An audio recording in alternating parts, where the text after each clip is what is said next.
I'm just enormously pleased and delighted to introduce Congresswoman Donna Edwards to this crowd, and she really needs no introduction. In Prince George's County, at least in my mind, she will always remain as the activist champion who challenged the establishment and wrested a congressional seat in a hard-fought primary battle.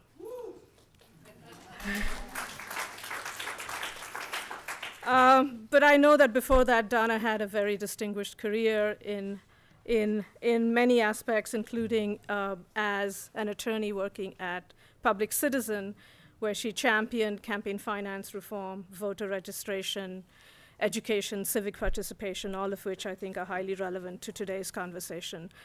My own early recollection of Donna in Congress was of her being in the forefront of campaign finance reform in 2010, when only two years in Congress she appeared with veteran Congressman John Conyers to put forward the idea that overturning Citizens United required a constitutional amendment.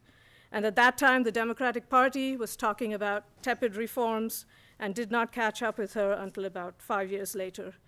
In 2013, Congresswoman Edwards, she co-sponsored H.R. 269, the Fair Elections Now Act, which was a legislation in the House that would have provided a grant to those opting to run on public financing with a 6-to-1 match for contributions up to $100. In essence, it was a small donor elections program.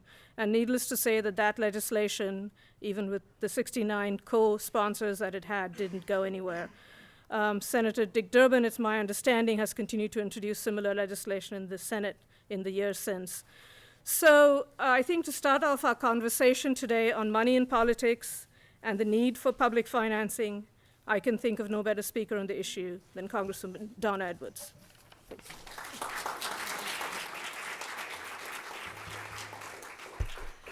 Good evening. How's everybody doing?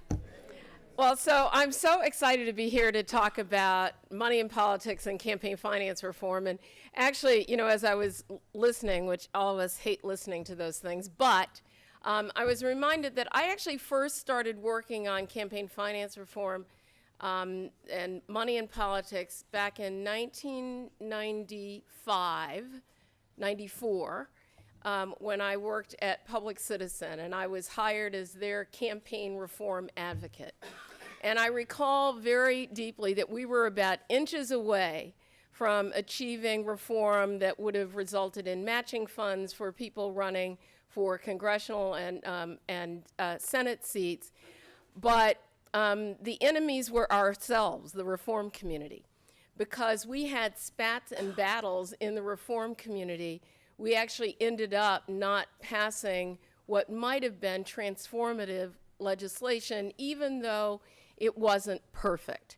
And so as I think now, some years later, I think that it's time for us to really come together as a community. It's great to see this coalition.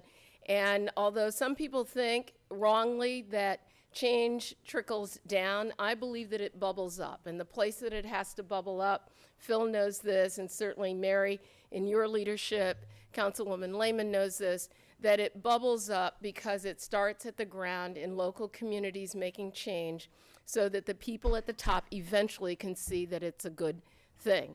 I'm really delighted, Suchitra, thanks so much for your introduction. And of course, I see my good friend, Valerie Irvin from the Working Families Party, and I feel like we've been actually talking about this stuff in a way for a really long time when we were middle schoolers watching the Watergate hearings. So we've been at this like way too long, but the importance of it, you know, not just at the congressional level, and we did have a public financing system that was largely working for the presidency, but you know, it's been tough to achieve. It's tough for legislators. I experienced this as a member of Congress myself, to put in place legislation that could, in fact, undo their jobs as elected officials. And so it's a tough call.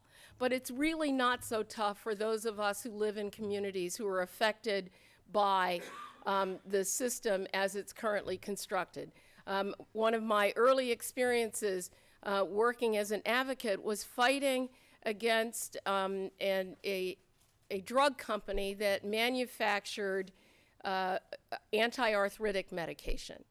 And they were determined to hold on to their patent, which they had already had for years and years and years. And the way they did that was they paid so many members of Congress whatever it is that the contribution limit was at the time, so that they could have access and influence and maintain control over that patent.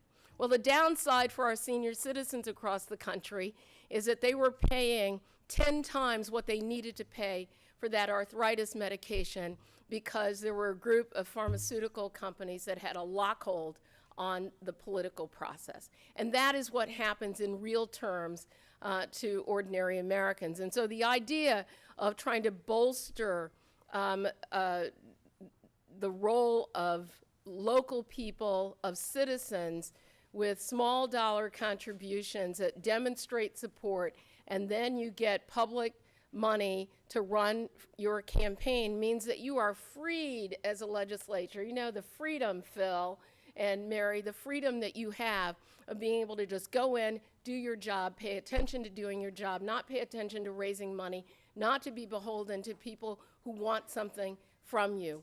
And look at here at the local level. I mean, we're challenged as well. And while the big pharmaceutical companies might be knocking on the doors of members of Congress, the developers are knocking on the doors of our county council members. The interests that are at stake at a local level have a lot to do with the way that we govern, about our transparency, and about our efficiency in government. And so it cuts really deep when we ask questions about why it is that people feel like they're at a distance from their government and that they're disconnected, and they feel like they can't possibly make any change. Well, you can put that right at the doorstep of the money system that we have, because it's no wonder. I mean, only a very fraction of a percent of people, whether it's here in this county or in our state or in the country, ever make any political contribution at all. And so that means the rest of us are pretty much just kind of left out of the process. And I can tell you from my own experience as a member of Congress, not even in a really competitive congressional district, the pressure of dialing for dollars all the time. And I can recall during the health care debate, I mean, we've just finished, thankfully, this go-around of preserving the Affordable Care Act.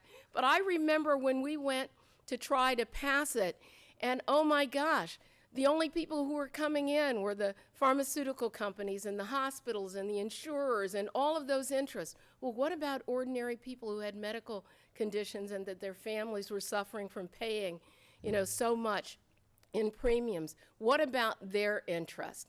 And so we have to ask ourselves whether we want to be a country and a county and a community where money just runs the show, or whether we want to be in charge. And the beauty of small donor financing and of public financing is that we get to be the ones who are in charge. We get to call the shots. And so I really thank Mary for your leadership. We know what others in the region are doing. And so Prince George's County cannot be left out of that. And so goes this region, so will go our state, and so will go our country, because people will be looking at us.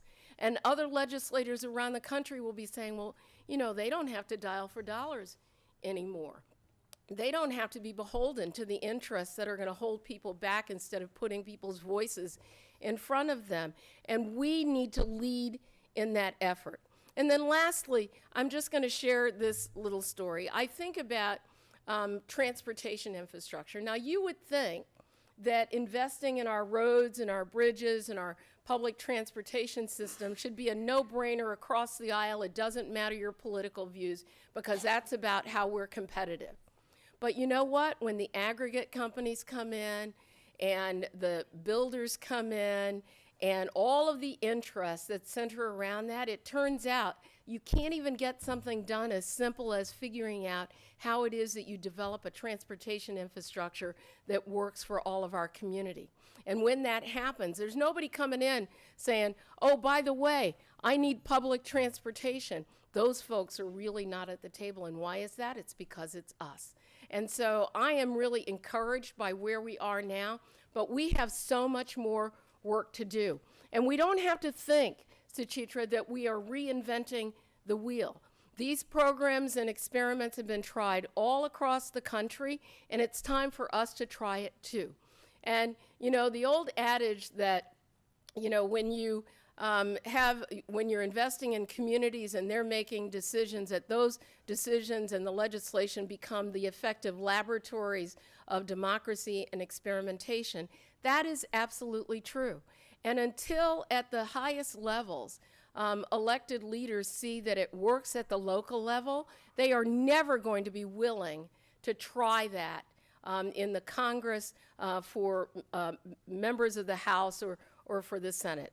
And you know, that decision, that Citizens United decision, that was like the death knell for those of us who believe that it's possible that we should make investments in people and communities instead of in this moneyed system. But we're going to change that on its head. And if the Supreme Court won't hear us in terms of our argument, we'll just change the system so that they will then hear that. And I believe that we can do that here in this county. And I will say that, you know, as somebody who's spent, you know, virtually, 30 years working on many of these issues, and I've seen the ups and downs, and I've seen the times when the coalitions have disagreed about one strategy or another strategy. But you know what? The people who are opposed to changing this system, who control this system, who give their $1,000 here and $4,000 there and spread money through their corporate treasuries, you know what? They're not fighting among themselves about who can write the biggest check.